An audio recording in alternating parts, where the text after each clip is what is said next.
Bien, chers amis, une fois de plus, bienvenue dans On s'y retrouve, votre rendez-vous hebdomadaire à 19h30 et puis en replay quand vous voulez sur YouTube. Alors je vous regarde vous parce que vous êtes les seuls êtres humains avec qui je suis en face là, mais vous qui nous suivez, on est très heureux de faire cette émission pour vous, mais au-delà de pour vous, c'est un plaisir de discuter de plein de sujets différents.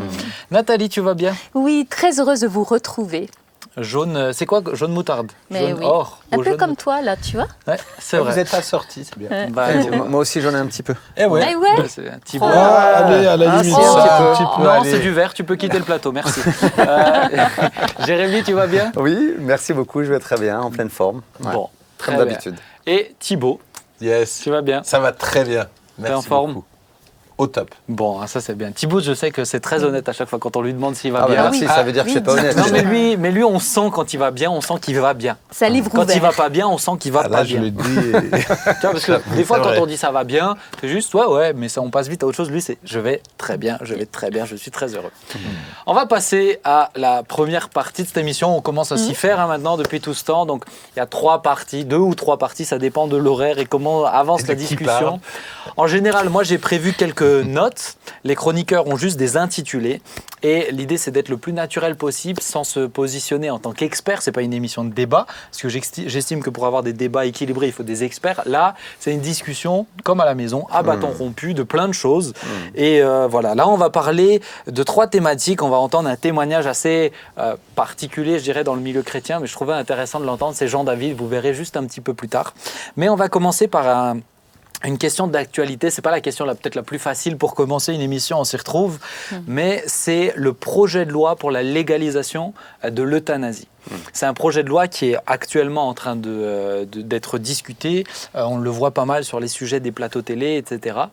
Bien sûr, je permets de prendre un petit peu de temps juste pour placer le contexte. On ne se positionne pas là pour dire ça c'est bien, ça c'est mal. On veut parler avec beaucoup de respect de choses qui sont quand même douloureuses pour certaines personnes.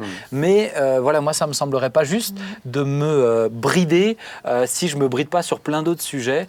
Ça ne me semblerait pas juste de me brider là. Alors je vous demande, vous qui êtes sur le chat ou dans les commentaires, d'être bienveillants parce que des fois on a vite tendance à vouloir s'exprimer de façon tranchée et radicale sur des choses qui sont pour certains assez difficiles et douloureuses. Donc voilà, moi ça me semblait important de pouvoir l'aborder.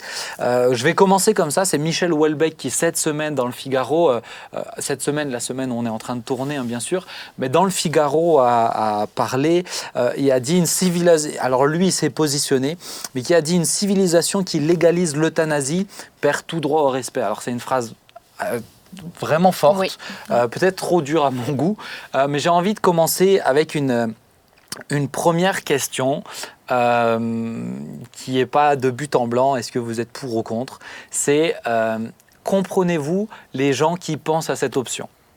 Pouvez-vous comprendre les gens qui pensent à cette notion d'euthanasie? Alors on parle, il y a une expression qu'on n'utilise pas trop, mais qui pour moi est plus juste, c'est du suicide assisté. Plus que de l'euthanasie, puisque je ne veux pas parler de tous les pays, mais il y a notamment la Belgique, le plus proche de nous, il y a la Belgique et la Suisse qui le pratiquent. Et moi, comme j'étais en Suisse, je vais vous raconter peut-être une histoire tout à l'heure, mais je sais que dans les endroits où on le fait, ce n'est pas les médecins qui vont jusqu'au bout de la démarche, c'est les personnes qui s'injectent les produits. Donc on vous donne les moyens de le faire dans un cadre, quoi, donc c'est du suicide assisté.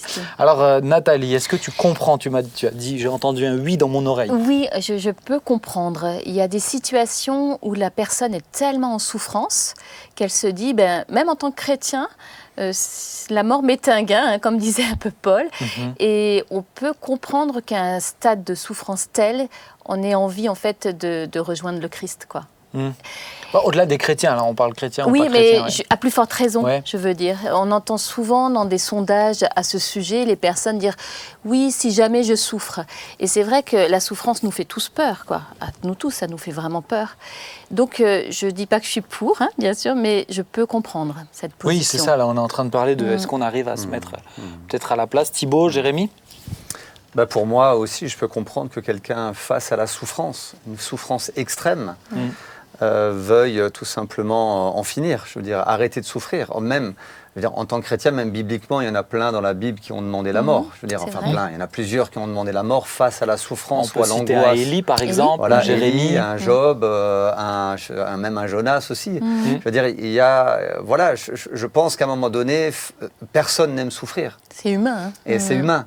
Et je veux dire, on essaye tout pour ne pas souffrir, que ce soit au travers de médicaments, au travers d'aller voir des médecins. Ah ben nous, en tant que chrétiens, on prie aussi pour ça. Je fais une parenthèse, mais Jésus priera si cette coupe pouvait Oui. être éloignée de moi. Donc il y a quand même ce désir de pas, si c'est possible, de pas affronter, de pas faire face, quoi.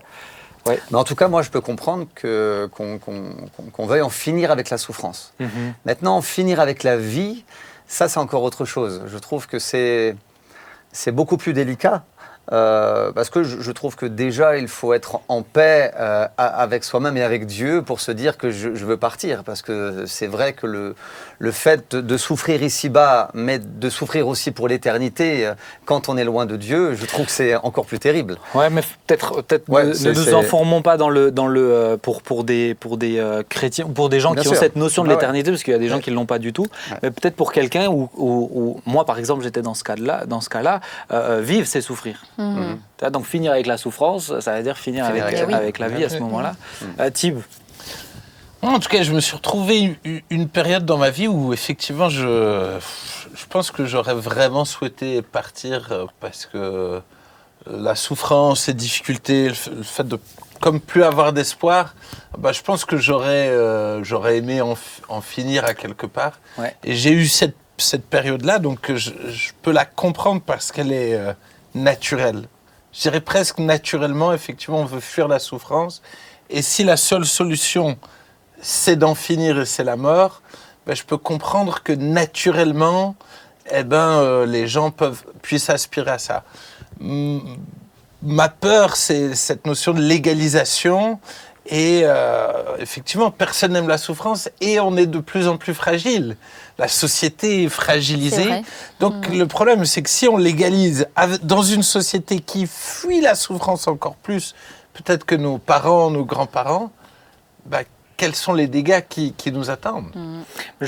Alors aujourd'hui, pour recontextualiser, en France, le projet de loi, c'est pour des personnes qui sont dans des souffrances liées à des maladies, des souffrances extrêmes liées à des maladies incurables. Moi, je dirais que personnellement, ma crainte vis-à-vis de ça, c'est que c'est souvent une pente glissante aussi. C'est-à-dire qu'on passe de ça et puis ensuite, qu'est-ce que ça signifie incurable ? Et puis, si on autorise certains, pourquoi on n'autoriserait pas d'autres ? Etc., etc. Par exemple, pour vous donner un témoignage, quand je travaillais en Suisse, je m'occupais de personnes qui étaient dans un foyer, personnes âgées, handicapées. Donc c'était un lieu protégé pour des personnes handicapées et c'était racolé à une entreprise qui était avec des travailleurs handicapés. Et en Suisse, vous avez deux entreprises, je peux les appeler comme ça, ou en tout cas deux groupes qui font du suicide assisté, et dont une qui s'appelle Exit. Alors en plus, ils ont choisi un nom qui est parlant, évocateur. Et je me rappelle qu'un matin, je viens au travail et j'ai mes collègues qui me disent un tel, il est plus là. Hein. Et ils me disent un nom, donc c'était quelqu'un qui avait la cinquantaine qui travaillait. Et je dis bon, mais il est parti où ? Il est parti à Exit, c'est fini. Il est plus vivant en fait. C'était hier soir, ça s'est passé. Ouais. Et je me rappelle, je me vois encore où ils m'ont dit ça et ça m'a fait extrêmement bizarre parce que déjà pour moi c'est pas possible. Avec ma foi c'est difficile de concilier les deux. Et puis c'était surtout le retour des personnes de mes collègues qui disaient franchement c'est normal, à sa place je l'aurais fait depuis longtemps. Ah ouais.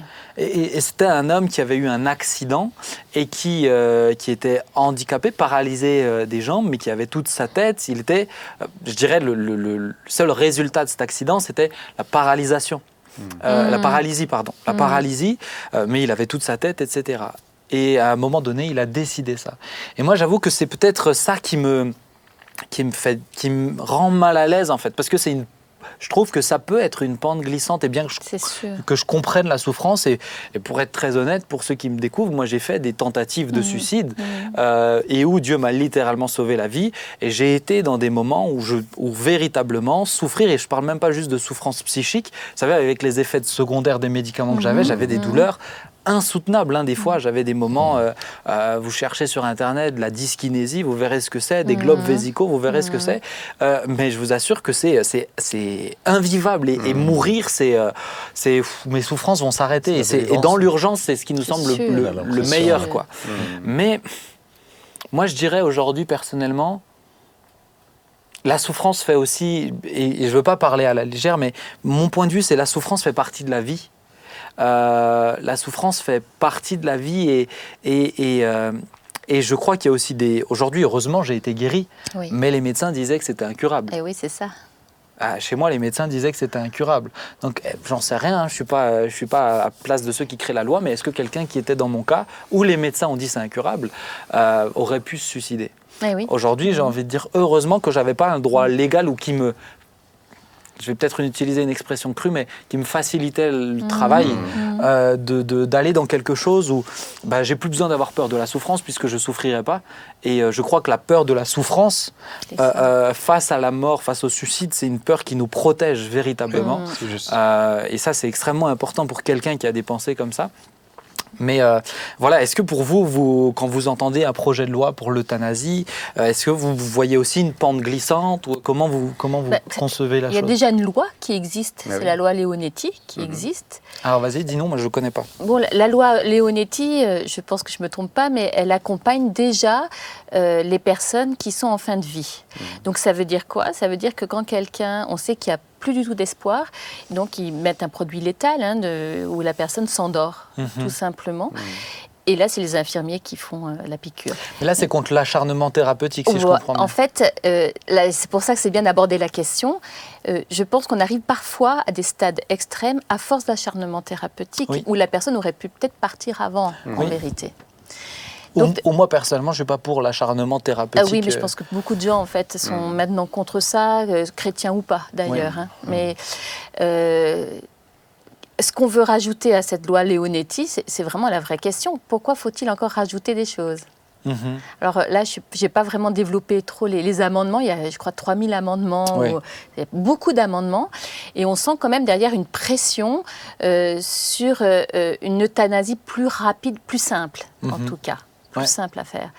Et là, je trouve que c'est dommage parce qu'on a le sentiment qu'il n'y a jamais d'autre solution. Et nous, connaissant Dieu, toi, tu es un excellent exemple, Ben. Moi, j'ai mon frère qui est un excellent exemple.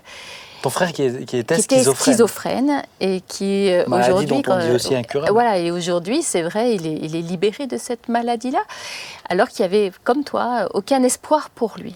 Et avec Dieu, il y a de l'espoir. Avec Dieu, il y a de l'espoir. Peut-être parce que là, on tombe sur quelque chose. Les maladies psychiques, je sais qu'on l'a déjà abordé, mais maladies psychiques, il y a...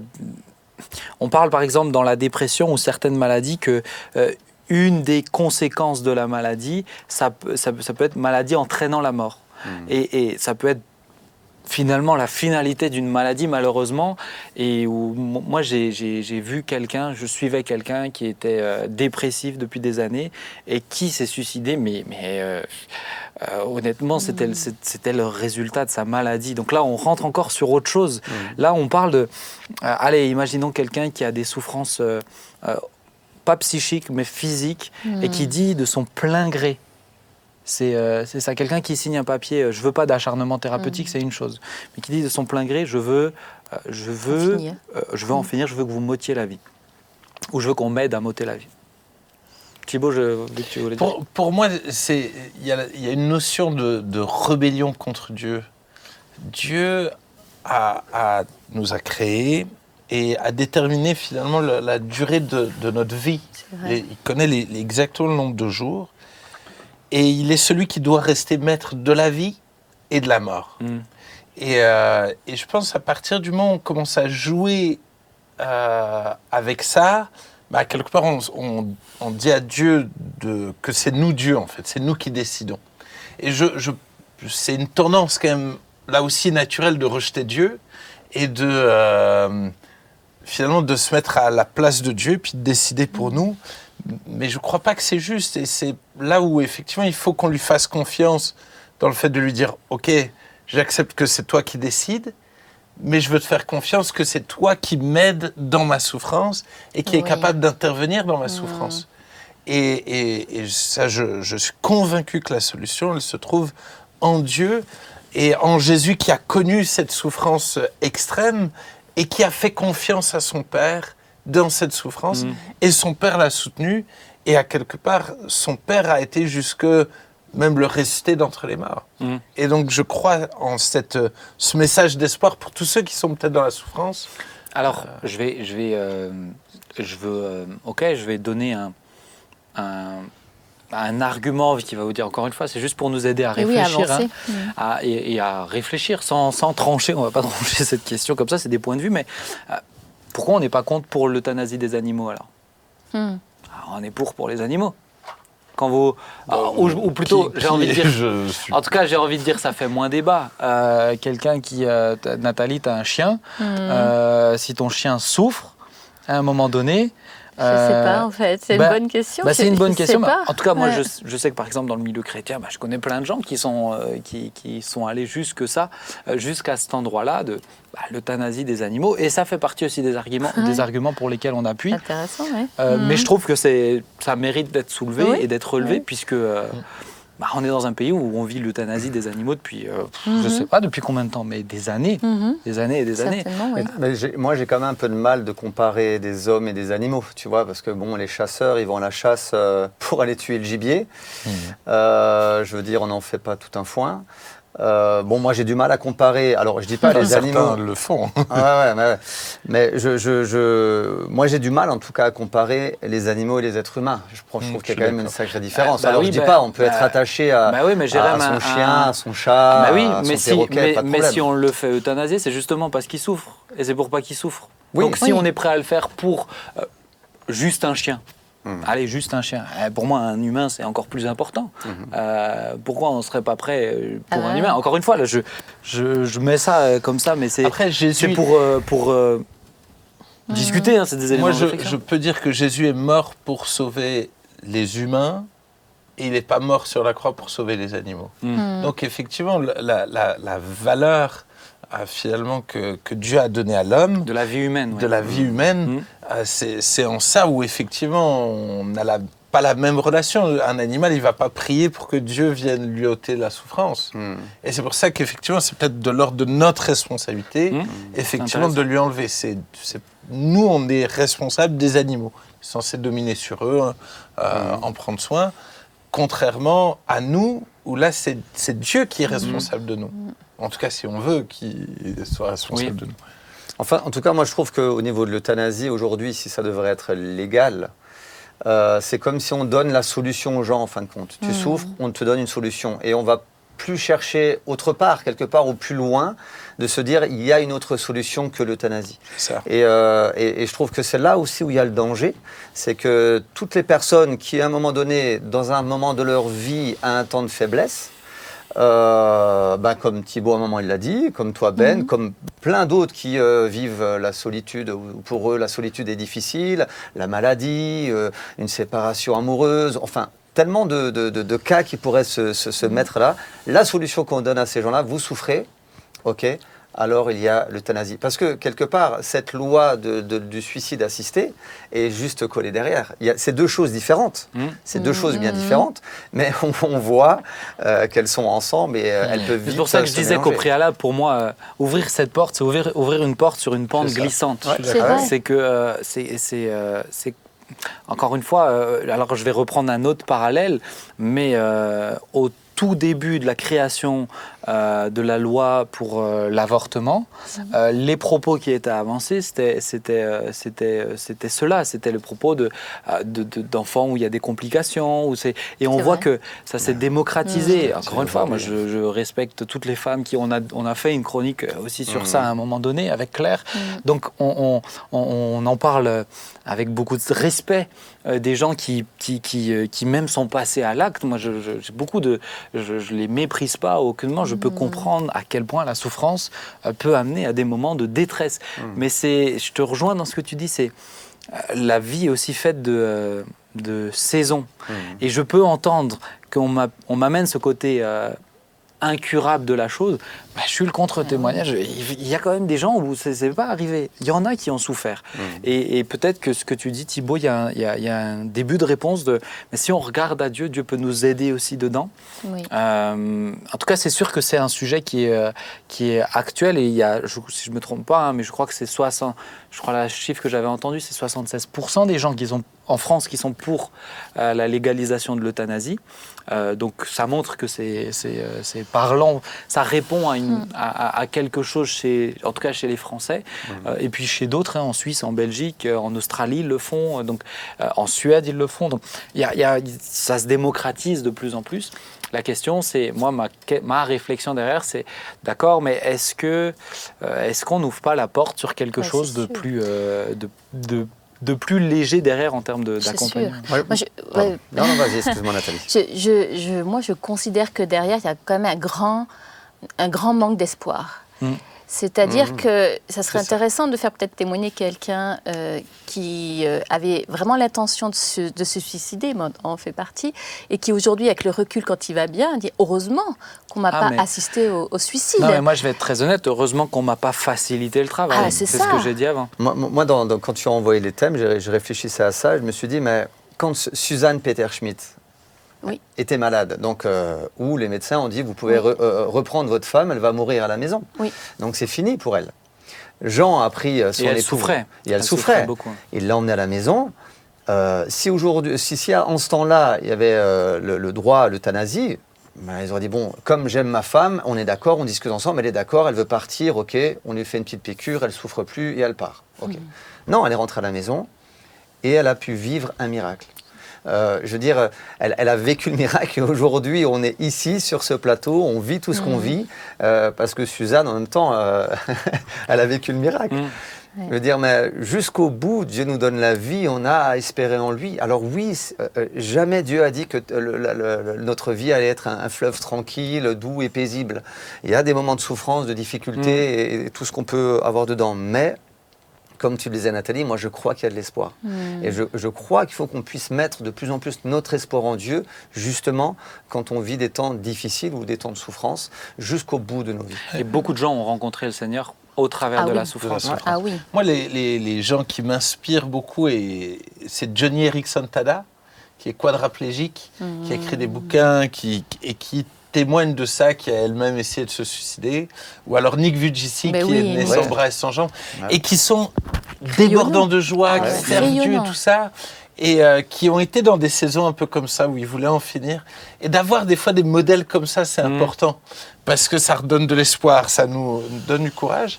Et l'autre chose que j'aimerais dire, c'est qu'effectivement, le rôle de l'Église, c'est pas juste de donner un avis sur ce sujet-là, mais peut-être de nous rendre compte que la société a besoin d'espoir. Et que nous devrions être beaucoup plus présents auprès de ceux qui sont en fin de vie. Nous devrions être beaucoup plus présents auprès de ceux qui souffrent. Et l'Église devrait des fois peut-être plus se mobiliser pour se soucier de ces gens-là. Enfin, quand je dis l'Église, ça commence par moi. Je ne sais plus quelle... J'avais entendu cette histoire mais je crois que c'est quelqu'un dans l'église qui a voulu, après c'est un rôle tellement difficile, mais accompagner des enfants en fin de vie. Des enfants malades. Et cette personne, elle tenait à ça. Alors après, émotionnellement, je ne pense pas qu'on puisse faire ça toute sa vie, mais elle tenait à ça aussi en tant que croyante.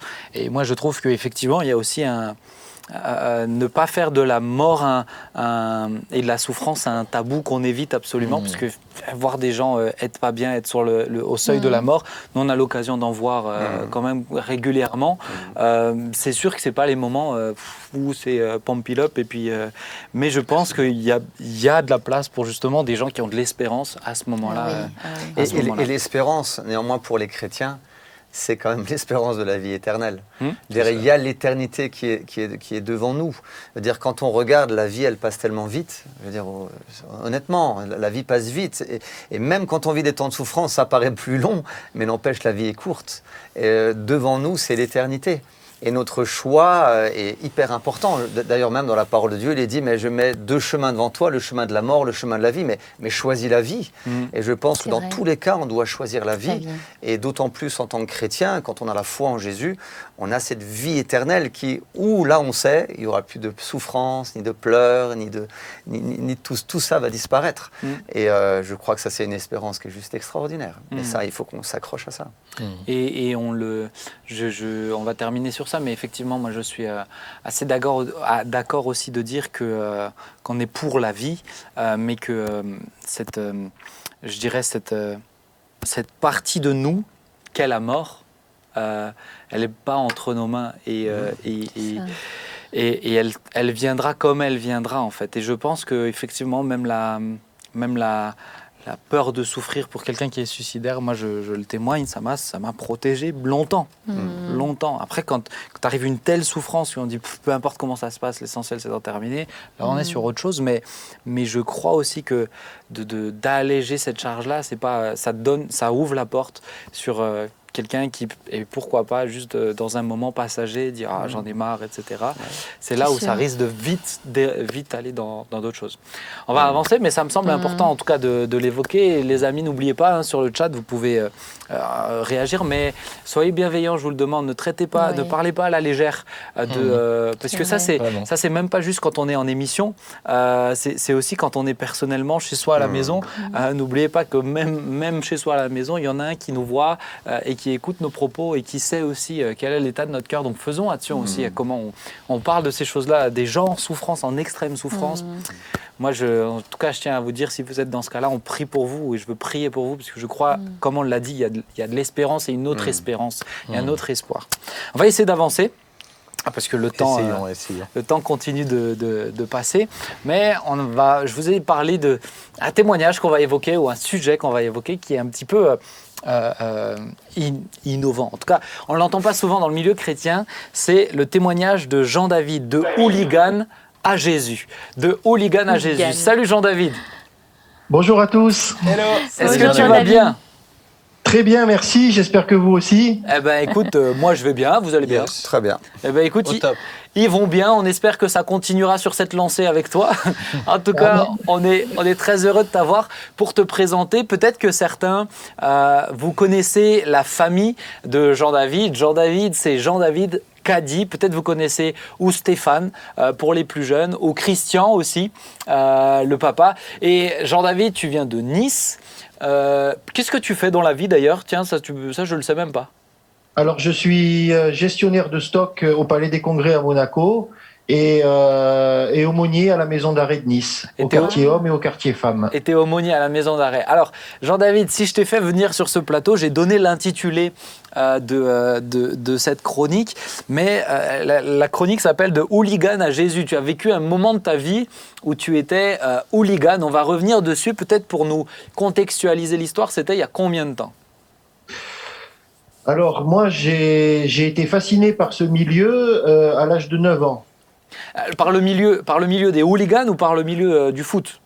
Des hooligans. D'accord. À 9 ans, j'avais déjà en tête un projet de faire comme j'ai vu à la télé. C'était au mois de mai en 85, le match Juventus-Liverpool, où il y a eu 40 morts. C'était la première fois de ma vie que je voyais un match de foot en direct à la télé.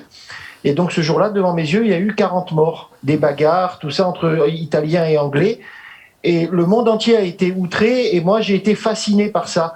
Et c'est comme s'il y avait quelque chose qui était rentré en moi et qui m'a attiré par ça. Wow.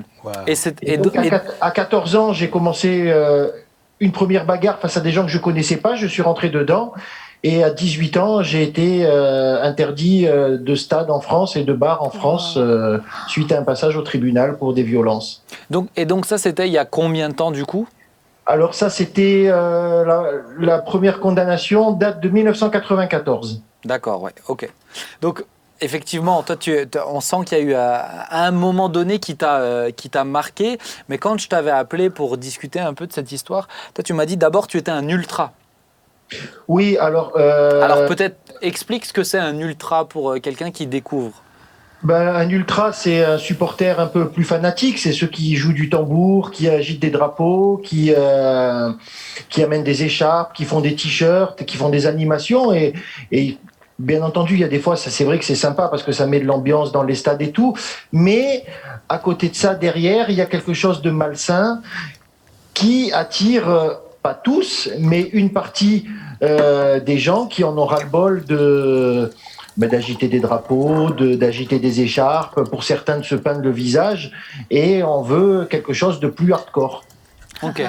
Toi, donc, est-ce qu'au fond de toi, il y avait un peu un besoin de violence? Ben moi, c'était mon but.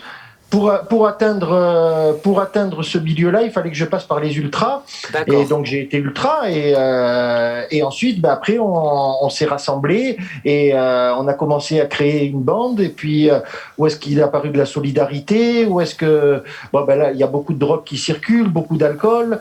Et puis, on se démarque par déjà nos vêtements parce que on n'a plus d'écharpe. Tout ça, le but, c'est d'être le plus discret possible pour passer entre les mailles du filet de la police et pour arriver à notre fin.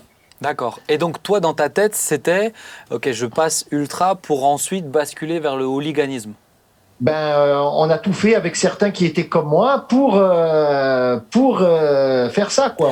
On a mis un coup de pied dans la fourmilière. Est-ce qu'un groupe de... Parce que toi, tu étais fan de Nice, hein, c'est ça, hein? Oui.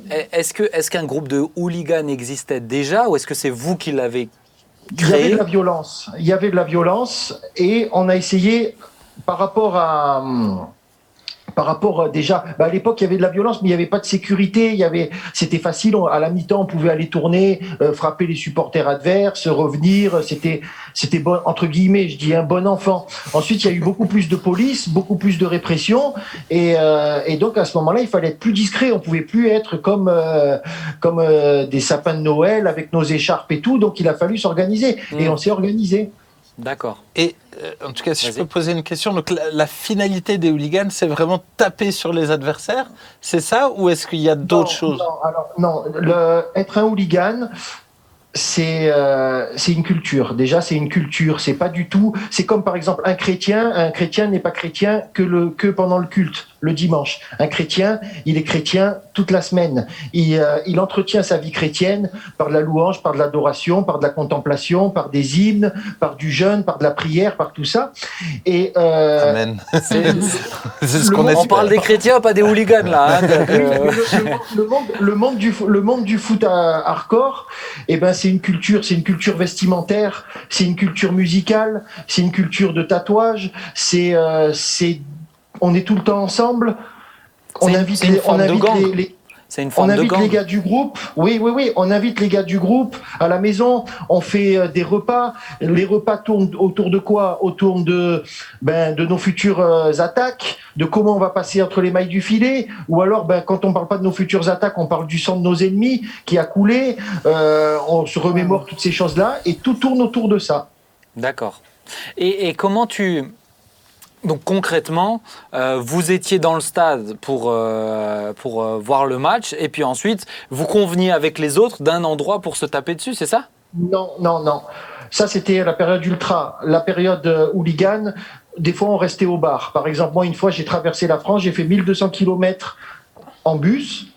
Et j'ai même pas vu l'entrée du stade, je suis resté avec mes copains et on est resté au bar à attendre, à se droguer, à chanter des chants haineux et débiles et à boire de l'alcool et en attendant la bagarre. Que les autres viennent, quoi. Oui. Donc c'est ça que je trouve c'est ce que je trouve incroyable dans le côté hooligan, c'est que ça part d'un fan de foot qui à la fin n'a plus rien à faire du foot, il va même plus au stade. Non, plus rien, non. C'est juste le fait de se taper dessus, quoi, après. C'est le fait de faire partie d'un groupe, de représenter une ville, et ensuite, après, le hooliganisme, c'est pas des agressions, c'est des duels, ce sont des joutes viriles, hein, parce que moi, par exemple, tu serais venu supporter Mulhouse dans mon stade, tu serais venu avec une écharpe, avec tes enfants, personne t'aurait touché. Par contre, tu serais venu avec avec un certain code vestimentaire et avec une autre mentalité, une autre optique, c'est sûr qu'il y aurait eu bagarre. C'est fou, hein. Jérémy, tu voulais réagir? Mais moi, ce qui me touche beaucoup dans tout ça, c'est que ça emmène quand même beaucoup de haine. haine envers l'autre. Et quelque part, le gars avec qui tu vas te battre, ça peut être un père de famille, ça peut être un homme qui soit quelque part très bien, mais juste à ce moment-là, il sera au mauvais endroit, peut-être avec un mot de trop, et beaucoup de haine peut sortir de là. Et je trouve que c'est affolant de se dire que la haine peut si vite remplir les cœurs, quoi. Surtout que tu étais jeune. T'étais jeune. Oui, mais c'est beaucoup de haine, c'est un milieu de haine, mais c'est pas du tout, faut pas voir ça comme parce qu'on a toujours l'image, le hooligan, c'est le beauf d'extrême droite qui saoule et puis qui va taper. Non, c'est pas du tout ça. Moi, j'ai connu des gens qui étaient croupiers, j'ai connu un avocat, j'ai connu des gardiens de prison, des chefs d'entreprise. Bon, il y a aussi des gens qui sont désœuvrés, il y a des dealers, tout ça et tout, mais il y a vraiment, ça touche toutes sortes de catégories de la société. C'est comme si c'était de la violence à extérioriser d'une manière ou d'une autre, quoi. Bien sûr, j'ai même connu un CRS qui était hooligan. Non. Un CRS. Ah, c'est fou. C'est fou. Mais Jean-David, comment toi ton papa, il était chrétien à ce moment-là ou pas? Non, quand tu avais 9 ans. Quand tu avais 9 ans. Oui, il était pasteur et tout. Et alors explique-moi comment s'est passé ce code, parce que du coup il était pasteur et ton papa, pour le connaître un peu, il était pasteur en feu en plus, donc c'était pas juste le pasteur qui en a rien à faire de la foi ou qui fait juste parce qu'il faut mettre dans un petit cadre. Mais comment ça s'est passé cette dichotomie entre ta vie à la maison et puis ta vie violente à l'extérieur, quoi? Mon père a passé beaucoup de temps à genoux et à supplier Dieu, et dans l'amour il n'y a jamais eu de jugement. Il savait très bien ce que je faisais, mais il a passé plus de temps dans la prière que dans le jugement. Et comment toi tu le vivais justement, cette séparation entre... Moi, j'étais à fond dans mon truc. Moi, j'étais comme si j'étais arrivé. C'est comme si tu veux être chef d'entreprise et que tu arrives à tes fins. Ben moi, j'étais arrivé à mes fins. J'étais fier, j'étais content. Et puis non, moi, je m'en fichais. J'étais dans mon truc. J'étais à 200 à l'heure sur l'autoroute. Ouais. Et alors, maintenant, je te pose la question, la bonne nouvelle, c'est comment tu es revenu au Seigneur? Alors, ça s'est fait en 2 fois. Alors, une fois, il y avait mon frère d'ailleurs qui était présent. Un jour, on a fait un déplacement et puis il y a eu beaucoup d'alcool qui a coulé, beaucoup de drogue qui a circulé ce jour-là. Et c'était face à un club amateur, donc il y avait personne à se mettre sous la dent, entre guillemets, ce jour-là. Mais c'est pas tout le temps la bagarre, hein. Il faut sauter sur l'occasion. Et ce jour-là, il y avait une ambiance malsaine, une ambiance vraiment diabolique. Et ce jour-là, j'ai frappé. On était tellement ivres qu'on s'est battu entre nous. Et j'ai frappé une personne et j'ai mis un coup de poing de toutes mes forces et cette personne a perdu l'ouïe. Et donc cette personne a porté plainte nominativement contre moi. C'était un ultra, c'était pas quelqu'un de notre bande, hein. Et il a porté plainte nominativement contre moi. Mais déjà le Seigneur me travaillait.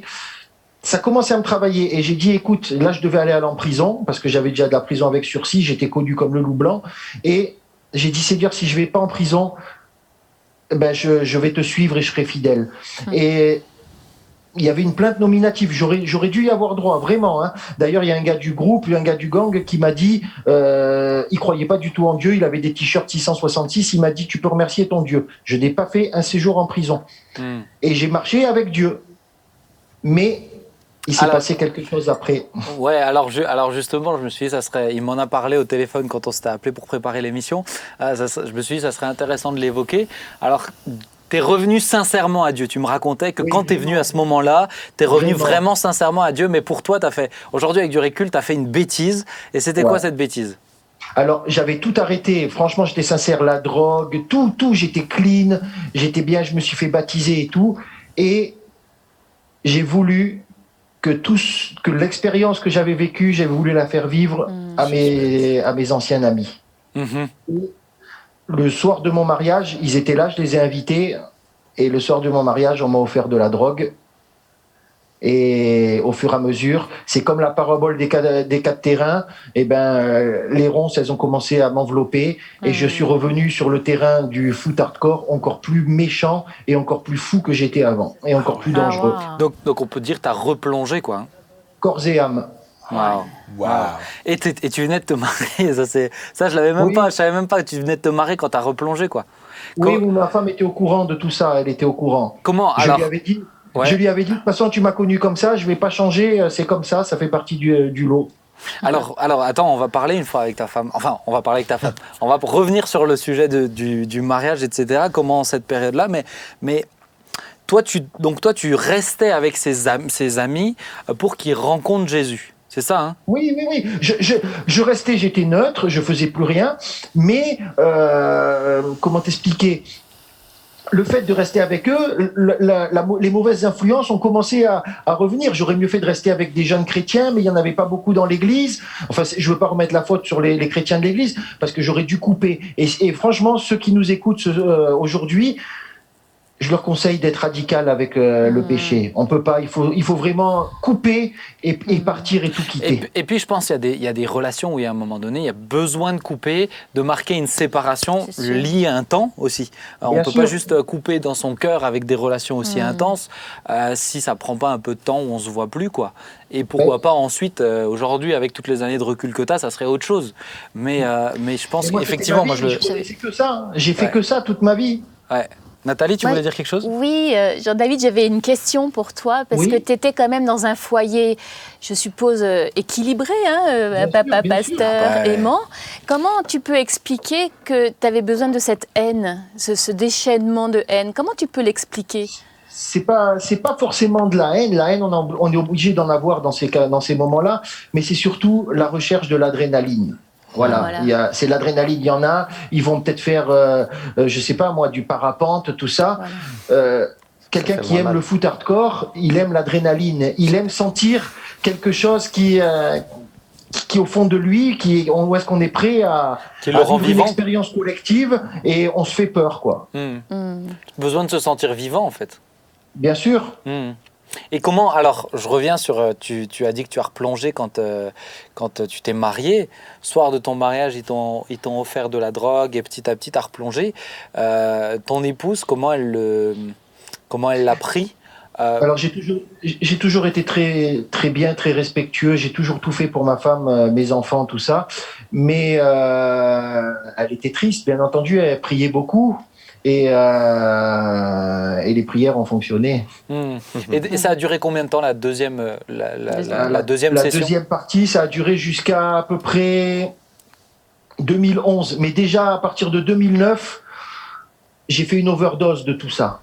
J'ai fait une overdose de la violence, une overdose de toujours faire la même chose depuis des années, d'avoir toujours être un modèle pour les gens. Parce qu'une fois que vous êtes arrivé, entre guillemets, au sommet, il faut toujours le rester. Vous pouvez plus montrer. Et moi, j'avais plus envie quand on allait au rencard. J'avais plus envie. J'avais plus entre guillemets cette foi de faire ce que j'ai toujours voulu faire, quoi. Et je faisais semblant. J'étais comme un poseur, quoi. Sur la fin, j'étais comme un poseur, c'est-à-dire que j'étais là, mais j'essayais de m'esquiver. J'étais plus comme avant où est-ce que j'y allais. J'avais pas peur et tout. Et sur la fin, le Seigneur commençait déjà à me retravailler. Et comment t'es revenu alors sur la deuxième partie? Eh ben, j'ai coupé court, j'en avais ras-le-bol, j'ai arrêté, mais il me restait des séquelles, c'est-à-dire j'étais un gros fumeur de hashish. J'avais arrêté la cocaïne parce que j'avais mon meilleur ami de Lille qui s'était suicidé et à cause de la cocaïne et par respect pour ça, j'avais arrêté. Mais je fumais beaucoup de shit, c'est-à-dire j'ai entre 10 et 15 joints par jour et le soir, c'était rhum coca joint, jusqu'à temps que je sois fracassé. Et plusieurs fois par semaine, j'entendais le diable qui me disait, j'habite au 5e étage, je veux pas le dire, le mot de Cambronne, jette-toi du 5e, et je luttais contre ça pour pas me jeter du 5e parce que je me sentais sale, parce que j'avais pris un engagement devant Dieu, un engagement devant les hommes, et j'avais trahi cet engagement et je me sentais vraiment sale, je me sentais dégoûtant et j'avais honte, j'avais une énorme culpabilité au fond de moi. Et donc, quand tu as coupé, petit à petit, t'es revenu pleinement au Seigneur, quoi. Alors, j'ai eu la période, donc j'ai coupé avec les amis et il fallait encore que je sois délivré de la drogue et de l'alcool. Et j'ai demandé à Dieu, j'ai crié à Dieu, parce que j'ai quand même 22 ans de hashish derrière moi, j'avais 22 ans de hashish, toute année confondue, et j'ai vraiment demandé à Dieu, et Dieu m'a vraiment libéré, et vraiment en 2 jours, ça a été terminé. Je n'ai plus jamais eu une envie de fumer du shit, je fumais pas de cigarette. Et franchement, j'ai dit, Seigneur, maintenant je veux être digne de rentrer dans ta maison. Ça me suffisait, j'ai jamais postulé pour servir Dieu ou quoi. Je nettoyais les toilettes de l'église et rien que ça me comblait parce que il m'avait racheté encore une deuxième fois et c'était déjà merveilleux, c'était déjà énorme pour moi. Yes. Waouh, c'est excellent. Qu'est-ce que tu aurais envie de dire pour terminer, Jean-David, à quelqu'un qui serait là et qui dit mais moi j'ai aussi cette violence en moi ou ce besoin d'adrénaline ou peut-être même qui est dans des groupes comme ça violents, qu'est-ce que tu aurais envie de lui dire si tu pouvais lui donner un petit message? Que ça mène à rien. C'est comme si vous êtes en sens inverse sur l'autoroute et que vous évitez les voitures et que le plus fort, c'est pour ça que j'ai choisi ce cadre-là, le plus fort c'est l'amour. L'amour de Jésus manifesté par le sacrifice à la croix et par la résurrection et c'est ce que je prêche en maison d'arrêt, chez les hommes, chez les femmes, que c'est plus facile d'avoir la haine que d'aimer et on est plus un homme quand on aime que quand on a la haine et vraiment que Dieu les aime et que Dieu est la seule solution et la seule réponse pour leur vie. Wow, les amis, vous avez entendu le message. Jean-David, merci beaucoup. Moi, j'aime aussi ta transparence sur une période qui est douloureuse. Et moi, ce qui m'intéresse dans ton histoire, c'est que justement, tu as pu aller aussi loin alors que tu viens d'une famille chrétienne. Et ça montre bien que Jésus, c'est une rencontre, c'est personnel et il faut en être convaincu et que sans ça, on peut avoir tout le contexte qu'on veut. C'est pas le contexte qui nous protège, c'est Jésus en fait qui vraiment nous solidifie et nous ancre en fait dans quelque chose de profond. Et je salue aussi la sagesse de ta famille, d'avoir su prier et d'avoir su faire confiance à Dieu aussi dans toute cette dimension-là. C'est ça. Les plus belles victoires, elles se gagnent à genoux. Hein. Ah, on est d'accord. Yes. Et aujourd'hui, est-ce que au niveau de cette haine, de cette violence, de tout ça, comment tu le vis? Je supporte plus tout ça, ça me dégoûte. J'ai plus envie. Je suis vraiment calme. Moi qui étais impulsif, qui était vraiment très colérique, je suis vraiment calme. Je suis bien. Et la plus belle preuve, c'est que quand je rentre dans des cellules à la maison d'arrêt, qu'il y a des musulmans. Je leur parle pas forcément de Jésus d'entrée, ou peut-être pas du tout même. Je leur apporte de l'amour, je leur manifeste de l'amour, et ils me disent, c'est comme une lumière qui rentre dans ma cellule. Tu brilles. Et ça, c'est la preuve que Jésus m'a totalement lavé et qu'il n'y a plus de haine en moi. Je supporte plus ça. T'es transformé, trop bien. Yes. Trop bien. Jean-David, merci beaucoup pour cet échange. Je suis vraiment reconnaissant que tu aies pris le temps. Et puis, au plaisir de se voir et de se rencontrer pour ceux que je connais. Écoute, avec plaisir, si tu viens en Terre Sainte alsacienne, tu sais, vous êtes dans le sud, vous n'avez pas tout compris, mais c'est pas grave. À bientôt, Jean-David, un bisou à ta famille. Ciao, ciao. Ciao. Ciao. Ah, mais c'est vraiment chouette. Moi, je trouve des témoignages comme ça qui sont, et qui changent aussi. Enfin, qui changent, qui montrent que Dieu peut ramener quelqu'un. Et puis, je pense que Dieu on n'est pas rentré sur ce domaine-là, mais Dieu l'a protégé. C'est comme des milieux où c'est dangereux, quoi. Il Louis de quelqu'un qui a été perdu, et 40 morts le premier match qu'il a vu. Il y a quand même. Tu t'en rappelles, toi? Oui, je me rappelle de ce match. Les gens étaient écrasés contre les grillages et beaucoup de gens sont morts étouffés, tellement avec la peur, ils se sont pressés tous et piétinés, et d'autres qui avaient des battes de baseball et tout. Enfin, c'est là où l'humain peut être fou aussi et avide de violence. Avide de violence. Incroyable. Justement, j'aimerais avancer et aller un peu plus loin sur la dernière partie de cette émission, qui est du coup plus, je dirais, spirituelle ou dans un contexte qu'on connaît, c'est le chrétien. Et ma question, en lien avec ce que Jean-David a dit, ma question c'est la suivante. Un chrétien peut-il être violent? C'est une question que j'aimerais bien soulever. Alors certains vont dire oui ou non de but en blanc, mais peut-être qu'il y a un peu plus de couleur dans ça. Un chrétien peut-il être violent? Alors je vais quand même recontextualiser. Justement, on prend souvent ce texte, Luc 6, 29. Si quelqu'un te frappe sur une joue, présente-lui aussi l'autre. Si quelqu'un prend ton manteau, ne l'empêche pas de prendre encore ta tunique. Alors, qu'est-ce que vous en pensez? Je commence du coup. Comme tu veux. On va laisser la douceur s'exprimer. Bon, en tout cas, je sais que pour les personnes qui ne sont pas forcément chrétiennes, Jésus est toujours, et Gandhi le disait d'ailleurs, l'exemple de la non-violence. Gandhi s'est beaucoup inspiré de l'Évangile pour vivre la non-violence. Donc, de prime abord, et en écoutant ce verset et tant d'autres aussi, je pense aussi à ce verset qui fait référence aux évêques, qui ne soient pas donnés au vin, ni violents. Donc, Dieu nous appelle à ne pas être violents. Donc, c'est vrai que c'est intéressant. On se dit, oui, Jésus, c'est un doux. Mais des fois, alors c'est peut-être pas dans la violence, il faudrait redéfinir violence, parce qu'il y a la violence physique par les coups. Allez, on reprend, c'est parce que celui-là, on l'utilise aussi en contre-argument, mais le moment où Jésus a fait un fouet C'est ça, j'allais dire de ça.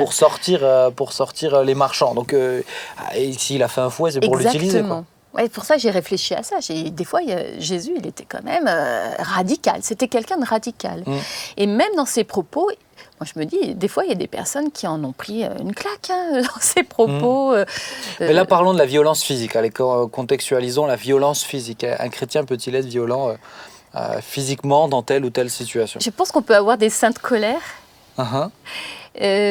Mais il faut s'expliquer là-dessus aussi. Pour moi, on n'a pas à lutter contre la chair et le sang.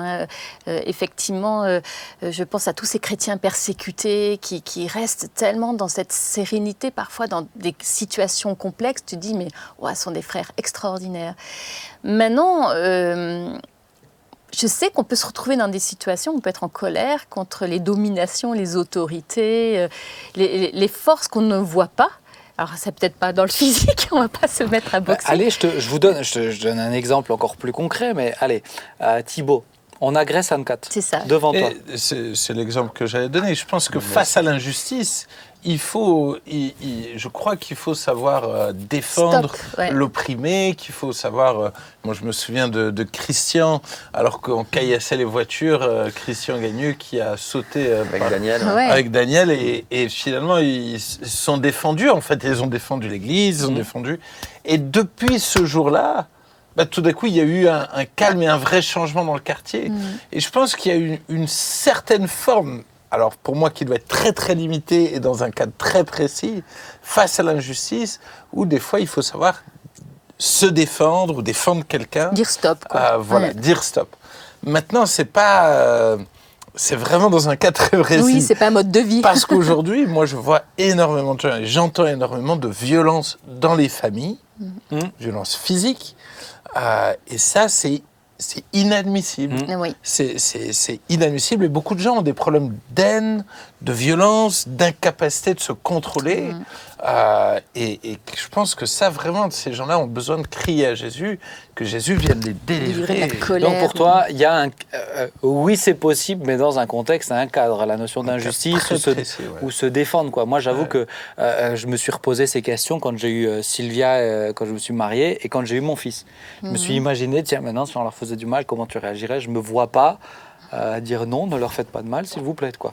Ça me semble pas mais possible. disons, c'est comme Jean-David, il y a cet esprit qui est tout le temps violent, tout le temps dans la violence, il pense à la violence, il mange violence, il dort violence, je veux dire, il nageait dans la violence. Bien sûr, en tant que chrétien, c'est pas possible d'être comme ça. On doit être des enfants de paix qui procureront la paix. Mais moi, je suis comme Thibaut. Je veux dire, si tu viens toucher à ma femme, mes enfants, je vais pas te taper sur le dos comme ça en disant hey, mon ami, s'il te plaît, non, arrête de faire du mal à ma femme. Je veux dire tant pis, je risque d'être violent, ça c'est sûr. Mais je vais peut-être être violent, mais juste pour la sécurité de ceux qui sont autour de moi, ceux que j'aime, ou même une personne qui pourrait se faire agresser ou quelque chose comme ça. Ok. Est-ce qu'un chrétien peut être violent dans le cadre d'un sport? Comme la boxe, par exemple. Comme la boxe ou des sports de combat, il y en a. C'est dans le cadre d'un sport. Pour moi, je vois... Moi j'aime bien la boxe. Moi, j'aime bien la boxe. Maintenant... Mais je l'amène, parce que ça paraît... Moi, si je faisais venir un Jean-Marie ici, il aurait un autre point de vue. Moi, j'aime bien la boxe. Donc, pour moi, dans le cadre du sport, faire de la boxe... Ok, c'est dans le cadre du sport que le gars, il aime la boxe. Alors après, c'est à lui, dans son cœur, c'est de ne pas avoir de la haine contre l'autre. C'est là où... mais pour être prêt à taper sur le visage de quelqu'un... C'est dans le cadre du sport. Mais il faut quand même un minimum de moteur. Oui, bien sûr. Je disais, ça ne me choque pas, mais en réfléchissant, si, ça me choque. Pardon, j'ai parlé trop vite, tu vois. Il faut quand même... En fait, quand tu sais que tu dois frapper sur quelqu'un, justement, encore plus, je me dis, dans un contexte où tu n'es pas obligé de lui frapper dessus si tu avais le choix. Donc, à mon sens, c'est pas... Ah, t'as changé d'avis comme ça, toi? Mais je te dis, j'ai parlé, et alors qu'il parlait, tout d'un coup, je me suis dit... Mais en fait, non, je ne suis pas d'accord avec ça. Moi, ça me choque pas plus que ça. Maintenant, je trouve qu'il y a des limites au niveau si on parle du sport. Maintenant, tous les combats MMA et tout ce qui se passe en ce moment, je trouve que là, il y a réellement... Laisse-moi recontextualiser. Ouais. Le MMA, c'est des sports de combat où en fait, c'est plusieurs techniques de sport de combat où il n'y a pas de limite en fait. Il y a juste quelques limites physiques comme l'étranglement jusqu'à asphyxie ou certaines limites comme ça, mais c'est vraiment extrême. C'était interdit en France je crois que ça vient d'être autorisé. Ouais. Donc là, moi, je suis contre ça c'est sûr. Mais maintenant, dans le cas de boxe française, boxe anglaise ou... Alors, ça m'intéresse. Pourquoi tu es contre ça et pas la boxe? Parce que dans le MMA, comme tu viens de le dire, il n'y a aucune limite. Donc le but, c'est presque de tuer l'autre, quoi. Je veux dire quelque part. Je veux dire, gagner le combat, c'est quand le gars il est par terre, KO, à genoux, en sang. Dire à la boxe, tu gagnes des points en faisant des crochets, voilà, tout ça. C'est pas forcément le KO, le but, la finalité d'un match de boxe. Alors que MMA, oui, c'est la finalité. Mais de savoir que tu as le risque de, il peut aller avoir un mauvais coup qui parte, et quelqu'un meurt. Tu vois, ça arrive aussi. Oui, bien sûr. Même dans boxe française. Ouais, on voit quand même souvent les arcades sourcilières pétées. Hein, oui, non, mais ça fait partie, c'est sûr. Moi, alors là, j'avoue que ça m'intrigue. C'est une question, moi je trouve que ça mérite d'être intéressant. d'être C'est soulevé. intéressant d'entendre ton argument. Ouais, je trouve que ça mérite d'être soulevé. Et tu as le droit d'avoir tort, hein, Jérémy. Non, mais alors peut-être que j'ai tort, mais disons que dans le cadre du sport, pour moi, ça te marque pas. Ça me choque moins. Oui, parce qu'il y a des règles de conduite et il y a du respect quand même encore derrière. Et puis, parce que moi, je vais aimer le rugby. Le rugby, c'est extrêmement violent aussi. Et ça ne me choque pas dans le rugby. Ouais, donc c'est vrai que c'est aussi... chacun a aussi des limites plus ou moins grandes. Allez, je prends un autre exemple. Alors vous allez dire, il abuse un petit peu, mais t'abuses là. Ceux qui font du... comment on appelle ça là vous savez, du paintball. Mais de l'airsoft, etc. Ouais. Bon, quand tu le prends, tu le sens quand même si c'est moins violent. Le but, c'est quand même de mimer. Ça aussi, je suis pas favorable. Moi, tu vois, de mimer, de se tirer dessus. Donc. Moi, j'aime bien ce genre de choses. Mais moi, je suis pas favorable. Parce qu'il y a déjà le geste qui me dérange beaucoup. Mais alors, attends, moi, ça m'intéresse. Thibaut, tu dis que ça te choque dans le cadre de la boxe. Maintenant, pas dans le cadre du rugby. Pourquoi ? Alors, je pense que dans... Bon courage. T'as peut-être tort. Hein. Oui, alors peut-être. En fait, j'ai l'impression que dans le rugby, c'est pas le but. Le but, c'est pas de faire du mal. C'est en essayant de prendre la balle, on risque de se faire du mal. Mais c'est pas l'objectif. C'est quand même cassé. Dans la boxe, c'est quand même l'objectif, c'est de faire du mal. KO, c'est pas mal, c'est sûr. C'est ça l'objectif. Donc c'est là où ça me choque pas. Pareil dans le. Mais ça peut faire mal le rugby. Mais ça peut faire du mal. C'est un effet, je dirais, collatéral. Tu te rappelles la fois où je t'ai fait du mal à ton nez ? Ah ouais, non mais souvent c'est ça, t'as essayé de me rattraper. C'est ça d'être fort. Hein, non, et puis pareil pour le airsoft ou le paintball, tout ça. Moi, j'ai l'impression que le but, c'est pas de faire mal à l'autre. Le but, c'est de le toucher. Donc, je le vois pas comme c'est ça l'objectif. Une fin en soi, ouais. Comme une fin en soi. Donc, c'est en ça où j'ai l'impression que c'est ça mon curseur. C'est quel est l'objectif de ce que je fais. Est-ce que si c'est de faire mal, c'est là, je pense. Ah oui, l'intention est compte. Hein, et je pense que dans le fait de défendre quelqu'un, c'est pareil. Est-ce que mon objectif, c'est de lui faire du mal ou est-ce que c'est de défendre Et je pense que des fois, sous la colère, on a commencé à vouloir faire du mal aux autres. Moi, j'ai entendu l'histoire de quelqu'un qui était, je crois, ceinture noire de karaté ou je sais plus. En tout cas, qui était vraiment très puissant au niveau de sa capacité à se défendre. Et il a raconté qu'il y a eu des gens qui sont venus lui chercher des noises dans la rue.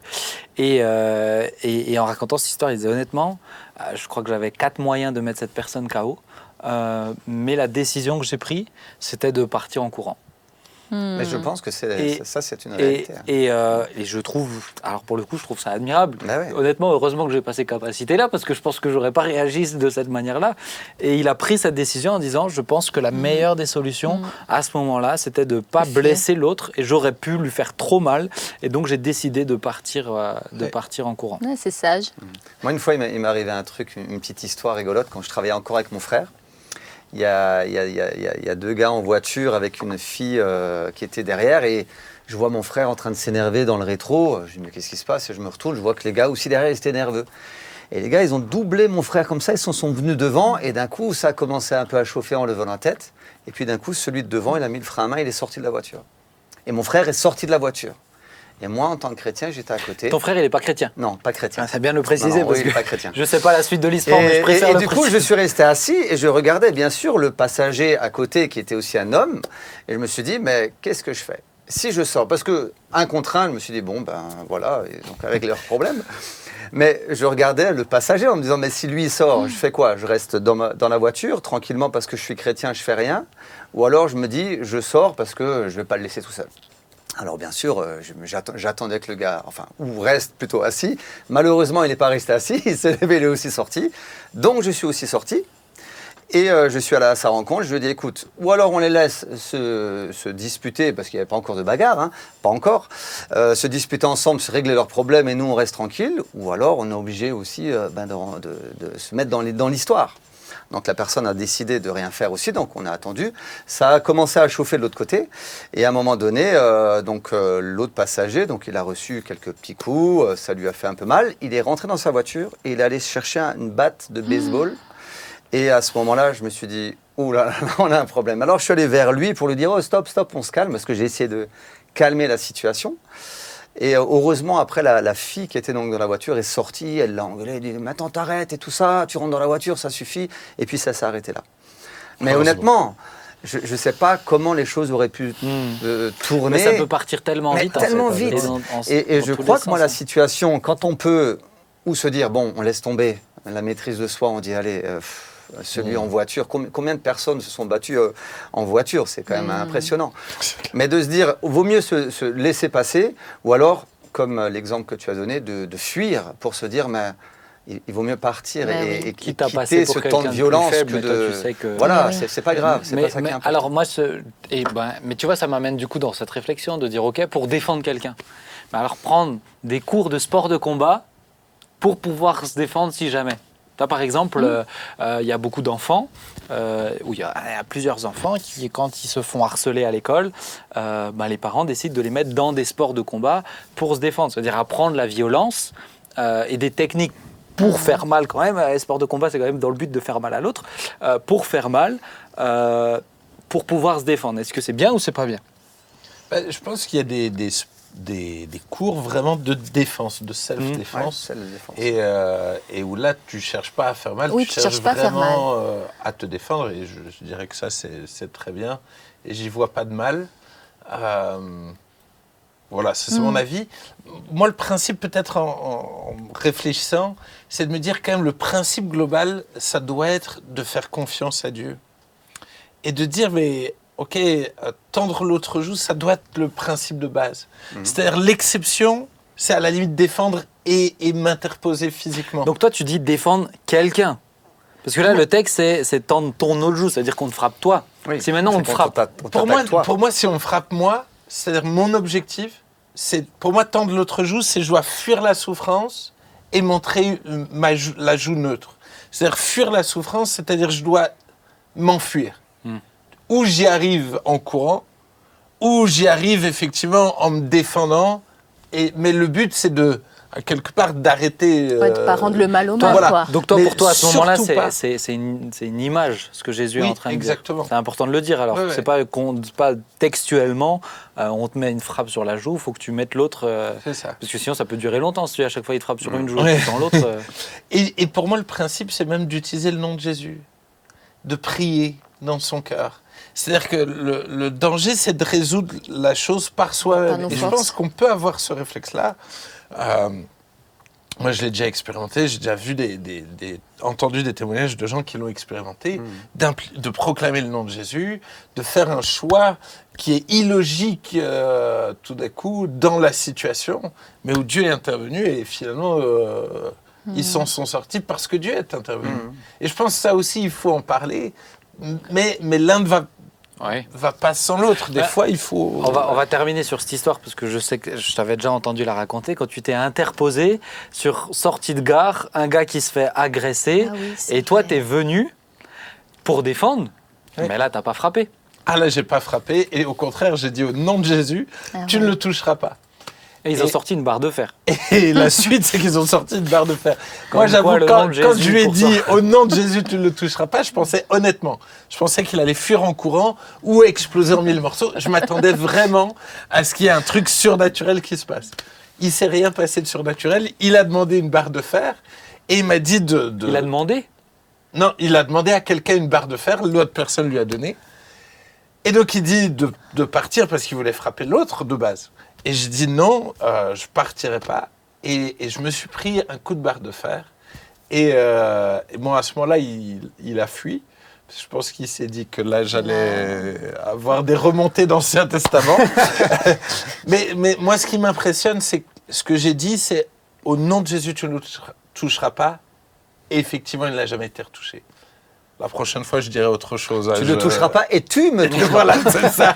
Au nom de Jésus, tu ne toucheras personne. Exactement. Mais je pense que c'est important d'impliquer, et je le crois aujourd'hui, je suis fier en tout cas d'avoir pu réagir comme ça, malgré le coup que j'ai pris. J'ai une sacrée cicatrice sur le crâne, mais je crois que j'ai tous mes neurones, en tout cas je Mais l'espère. c'était courageux de faire ça. On l'espère. Ouais, c'est ça. Mais ouais, mais moi je trouve ça intéressant de se dire, parce qu'on peut tous être face à des situations comme ça, ouais. même d'injustice, et pas parce que, tu vois, on a tout de suite dit quand c'est les nôtres, quand c'est ta femme, Mais quand oui. c'est ton mari, quand Et c'est là, ton c'était enfant. pas le cas. Et là, c'est pas le cas. Ah oui, Mais comment tu réagis quand c'est pas le cas? Est-ce que oui. tu fuis ou est-ce que tu t'interposes Alors après, moi j'ai aussi le physique pour. Je pense qu'une femme, vaut mieux qu'elle Ouais, réagisse autrement. Bah oui.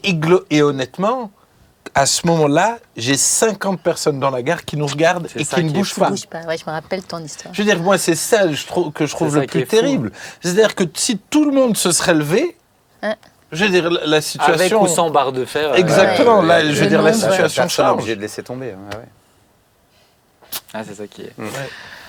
Que Dieu nous donne de la sagesse, hein, dis C'est donc. ça. Ne vous En couchez tout pas cas, sur la- votre colère. Hein. Ah, En oui. tout cas, la violence n'est pas une solution, ça c'est sûr. Non, non. Et que notre douceur soit connue de De tous les tous. hommes. Oui. Après, ça. la douceur peut s'exprimer différente. Non, c'est pas vrai. Mais en tout cas, merci beaucoup pour ces échanges. On a parlé de plein de sujets. J'ai beaucoup aimé aussi le témoignage de Jean-David. La transparence sur le premier sujet, sur la légalisation de l'euthanasie. Et puis, voilà, sur cette notion de violence en tant que chrétien, est-ce possible ou pas? Merci à vous. Merci d'être là, fidèlement. Merci pour les excellentes questions. Hein. Eh ben, écoute, avec joie, moi ça m'intéresse, donc j'ai forcément plein de questions. Et merci à vous qui nous suivez sur YouTube, on est toujours contents. N'oubliez pas, vous pouvez partager, encourager d'autres et puis réagir tout simplement aussi. Ces émissions, c'est aussi les vôtres, donc vous en faites ce que vous voulez. Je vous propose qu'on puisse terminer par la prière, si vous êtes d'accord. Yes. Ouais. Mais Alors, oui. Jérém, est-ce que tu veux bien prier? Ouais, je prie. Et ensuite, on va se dire un petit et dernier au revoir. Eh bien, Seigneur, nous voulons vraiment te remercier parce que tu es toi la solution.